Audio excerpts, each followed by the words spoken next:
حدیث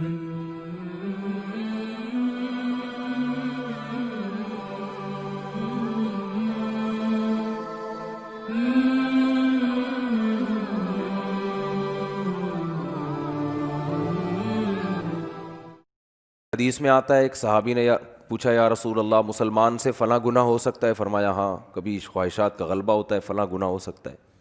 میں گناہ کا نام اس لیے نہیں لوں گا کہ لوگ پھر ان حدیثوں کا غلط مطلب سمجھتے ہیں۔ لوگ سمجھتے ہیں کہ یہ گناہ بھی کر لو تو کچھ نہیں ہوتا، حالانکہ یہ ایک مثال سے سمجھایا جا رہا ہے۔ انہوں نے دوسرے نمبر پہ پوچھا یا رسول اللہ فلاں گناہ ہو سکتا ہے؟ فرمایا ہاں وہ بھی ہو سکتا ہے۔ کبھی انسان ہے توبہ کر لیتا ہے، روکتا ہے انسان اپنے آپ کو، لیکن ممکن ہے، ممکنات میں سے ہے۔ فلاں گناہ ہو سکتا ہے؟ فرمایا ہاں وہ فلاں بھی ہو سکتا ہے۔ صحابی نے پوچھا یا رسول اللہ مسلمان جھوٹ بول سکتا ہے کبھی؟ فرمایا نہیں، یہ نہیں ہو سکتا۔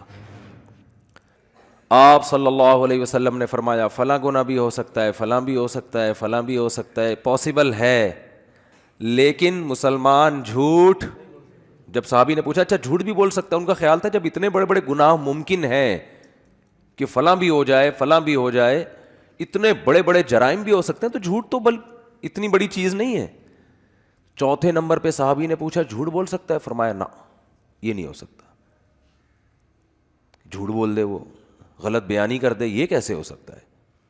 تو اصل میں وہ جو پچھلے 3 گناہوں کا تذکرہ کیا نا، وہ اس لیے نہیں کہ وہ گناہ چھوٹے ہیں یا وہ کر لینے چاہیے، وہ چوتھے گناہ کو بتانے کے لیے کہ یہ ان سے بڑھ کر ہے۔ تو سب سے بڑا جرم ہے جھوٹ بولنا، یہ بتانا چاہ رہے تھے آپ صلی اللہ علیہ وسلم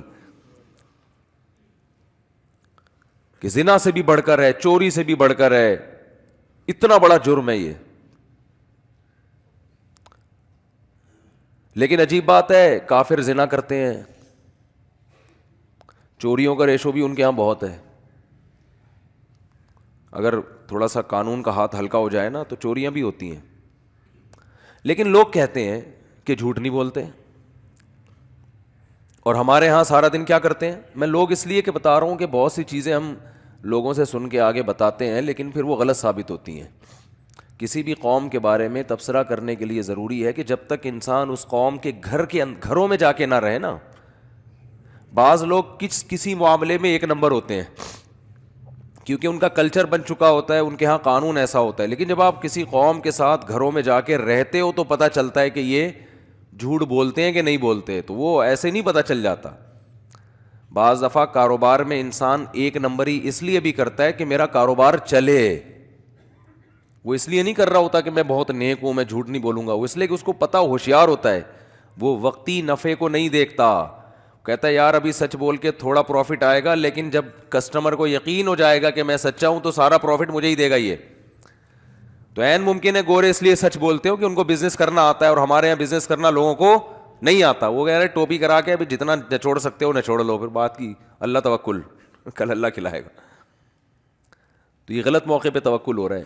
لیکن فرض کر لیتے ہیں، ایک صاحب نے مجھے بتایا، کہتے ہیں گورے جھوٹ نہیں بولتے کسٹمر سے، بیوی سے بولتے ہیں، اور بہت زیادہ بولتے ہیں۔ 10 گرل فرینڈ رکھی ہوں گی، لیکن بیوی کو یہی بولا ہوگا میری کوئی گرل فرینڈ نہیں ہے۔ سارے نہیں، ہر طرح کے لوگ ہر دور میں ہوتے ہیں۔ صحابہ کے دور میں بھی جب وہ کفر میں تھے تو کافر ہونے کے باوجود ان کے ہاں جھوٹ کو بہت برا سمجھا جاتا تھا۔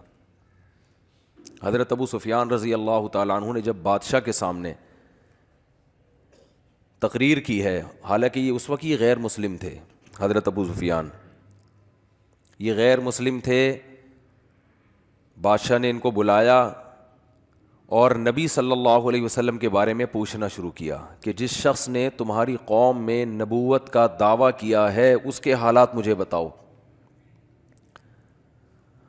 اب آپ بتائیے کہ جو سوال وہ پوچھ رہا ہے، حضرت ابو سفیان تھے اس وقت اسلام کے بہت بڑے دشمن، جنگیں ہو رہی تھیں، تو ایسے موقع پہ درست بات کرنا کس قدر مشکل کام ہے بادشاہ کے سامنے۔ تو حضرت ابو سفیان جب اسلام لائے نا تو خود اپنا بیان دیا، انہوں نے حدیث سنائی کہ بادشاہ نے جو مجھ سے سوالات پوچھے تھے کہ کیا محمد صلی اللہ علیہ وسلم نے 40 سال کے دوران کبھی تم نے ان کا کوئی جھوٹ پکڑا؟ ابو سفیان نے کہا کہ ہم نے کبھی جھوٹ بولتے ہوئے ہم نے نہیں دیکھا. تو اس ہرقل نے کہا کہ ایک آدمی نے زندگی میں کبھی جھوٹ نہ بولا ہو اور ایک دم بولنے پر آیا تو اتنا بڑا جھوٹ کہ میں خدا کا نبی ہوں, یہ کیسے ہو سکتا ہے؟ دیکھو جو جھوٹ بولتا ہے نا وہ ایک دم سے نہیں بولتا. اس کی مثال ہے جو ڈاکو ہوتے ہیں. ایک ڈاکو نے کروڑوں روپے بینک سے لوٹے, 10 آدمی اس کے ساتھ, اور 10 بندوں کو مار دیا اور یہ کیا اور وہ کیا, لوٹ کے چلا گیا. پکڑا گیا تو کہہ رہا ہے میں نے تو آج تک کسی مسجد سے چپل بھی نہیں چرائی, یہ پہلی دفعہ ہوا ہے. تو مان لو گے؟ بولو گے یار پہلی دفعہ میں اتنی بڑی کارروائی نہیں ہوتی, فرسٹ ٹائم تو یہ ہوتا ہے کہ آپ مسجد سے چپل چراتے ہو, پھر لوگوں کی گھنٹیاں بجا بجا کے بھاگتے ہو, پھر یہ ہوتا ہے, پھر یہ ہوتا ہے, ہوتے ہوتے ایک وقت آتا ہے کہ آپ بہت بڑے ڈاکو بن جاتے ہو. تو ابو سفیان رضی اللہ عنہ بادشاہ کے سامنے کیا کہہ رہے ہیں؟ سچ. بادشاہ نے پوچھا کہ انہوں نے ان سے جب تمہاری جنگیں ہوئی ہیں تو کبھی ایگریمنٹ کی خلاف ورزی کی ہے؟ انہوں نے معاہدہ توڑا ہے, جنگ کا معاہدہ؟ ابو سفیان کہتے ہیں میں نے کہا نہیں, کبھی بھی معاہدہ نہیں توڑا. ہاں ابھی ہمارے اور ان کے درمیان ایک معاہدہ چل رہا ہے, اس کا مجھے نہیں پتا. یعنی ان کو ایک تھوڑا سا موقع مل گیا کہ ابھی آزمائش باقی ہے. تو حضرت ابو سفیان فرماتے ہیں کہ جب مجھ سے بادشاہ یہ سوال پوچھ رہا تھا میرا دل چاہتا تھا کہ میں جھوٹ بولوں, میرا دل چاہتا تھا کہ میں بولو نا بھائی جھوٹ بولوں, لیکن مجھے خوف تھا کہ اگر میں نے جھوٹ بولا تو میری قوم کے لوگ جو میرے ساتھ تھے وہ بولیں گے عرب کا سردار ہو کے جھوٹ بولتا ہے, زبان خراب ہو جائے گی, اپنی قوم کا اعتماد ختم ہو جائے گا. گویا کہ میں اکیلا ہوتا تو شاید جھوٹ بول دیتا, بظاہر یہ مطلب نکلتا ہے, لیکن مجھے قوم کو جواب دینا ہوگا کہ قوم کہیں گے یار ہم نے آپ کو سردار بنایا ہوا ہے اور آپ ادھر آ کے کیا کر رہے ہو, جھوٹ بول رہے ہو. دیکھو یہ وہ قوم تھی جس میں اللہ نے پیغمبر کو بھیجا ہے, اسی قوم کو صحیح کیا اللہ نے. حضرت ابو سفیان بھی مسلمان ہوئے اور اسلام سے اتنی دشمنی تھی ان کو, اسلام لانے سے پہلے اتنا نقصان پہنچایا, مگر اسلام لاتے ہی نبی نے ایسا پروٹوکول دیا حضرت ابو سفیان کو کہ جو ابو سفیان کے گھر میں داخل ہو گیا اس کو پناہ ہے. کیوں؟ اندر سے ٹھیک ہیں. کیا کہہ رہے ہیں یار, بہت مشکل ہو گیا آج کل باتوں کو سمجھانا.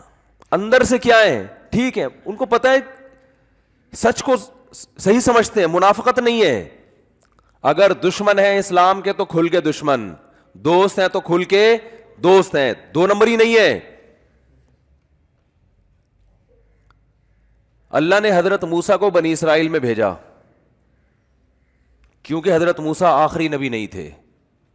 بنی اسرائیل پہ کتنی محنت کی, مگر کیا ہے ان کا رویہ 2 نمبری والا, جہاں مفاد نظر آتے وہاں چلے جاتے. جس قوم کی زبان ایک نہ ہو, جس قوم کے معاہدے ایک نہ ہو, معاہدے توڑتی ہو, اس قوم میں اللہ آخری نبی کو نہیں بھیج سکتے تھے کہ بھئی اس قوم کو تو میں نے قائد بنانا ہے. 2 نمبر قوم جو جھوٹ بولتی ہو, جو بات بات پہ پیندرا بدلتی ہو, اس کو تھوڑی قیادت ملے گی. تو نبی صلی اللہ حضرت ابو سفیان رضی اللہ تعالیٰ عنہ فرماتے ہیں کہ مجھے ڈر تھا کہ میں اگر, مجھے یہ جملہ اتنا اچھا لگتا ہے نا, بار بار دہرانے میں مزہ آتا ہے, کہ میں نے اگر جھوٹ بولا, وہ کتنی باتیں نبی کے بارے میں پوچھے جا رہے ہیں. اس نے کہا کہ ان کی باپ دادا میں کوئی بادشاہ گزرا ہے؟ کہا نہیں.